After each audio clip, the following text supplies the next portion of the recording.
కనకం వాళ్ళైతే కావ్య వాళ్ళ ఇంటికి వస్తారు. రాగానే వచ్చాక హాల్లో అలా కూర్చుంటారు. ఇక అక్కడ ఉన్న అపర్ణ బాగున్నారా అని చెప్పి పలకరిస్తుంది.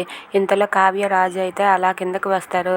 వచ్చిన తర్వాత కావ్య అలా మౌనంగా ఉండడం చూసి వాళ్ళ అత్తయ్య అపర్ణ అయితే, ఏ కావ్య ఎలారా, ఏంటి మీ పుట్టింటి వాళ్ళు వచ్చారు, పలకరించాలన్న జ్ఞానం కూడా నీకు లేదా అని చెప్పి అంటూ ఉంటుంది. దాంతో కనకం వాళ్ళైతే ఒక్కసారిగా షాక్ అయిపోయి అలా ఉండిపోతారు. ఇక పూజారి గారితో, పూజారి గారు పూజ ఎంతసేపు పడుతుంది అని చెప్పి అపర్ణ అడుగుతూ ఉంటుంది. దాంతో పూజారి గారు అయితే 1 గంట పైనే పడుతుందమ్మా అని చెప్పి అంటూ ఉంటారు.